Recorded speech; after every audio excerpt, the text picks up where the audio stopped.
that someone came to you and placed a giant bag of jigsaw puzzle pieces on a table in front of you and asked you to put all the pieces together. Now think, what's the first thing you'd ask for? First, you'd probably ask for a reason. Why are you asking me to do a puzzle?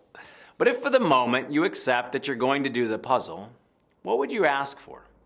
I'm guessing you'd ask for a picture. You'd want to know how all of the pieces come together. You'd want to know what you're trying to make. Now, here's the thing. Life hands you pieces. You have to figure out how to put them together. Your life doesn't come with a picture of what it's supposed to look like on the box. You have to. You get to choose that picture for yourself. And you choose it by looking for a model of a life well lived. I started boxing when I was 19. I was in college, and during the day on campus, I studied Aristotle. Now, Aristotle told his students that what is valuable and pleasant to a morally good person actually is valuable and pleasant. In other words, you know what the good thing is by seeing what the good person does. If you want to know how to live well, don't make things more complicated than they need to be. Just look at a model of someone who's already living well. Start there.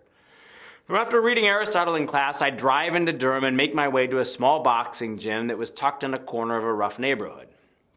There, Earl, my trainer, and I would train with Derek, my training partner. Now, Derek worked in construction. He was a tall, strong, fast fighter, and he'd fought professionally.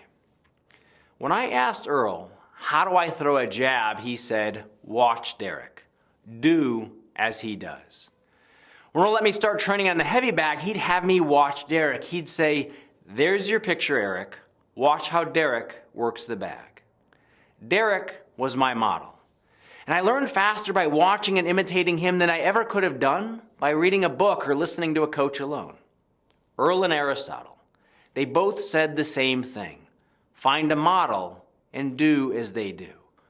What's strange about the way most of us live is that we know how important it is to have models. Everyone wants their children to have good role models. Yet once we become adults, too often we stop looking. And that leads to a lot of unnecessary pain. So at any age, in any endeavor, ask yourself, who's my model?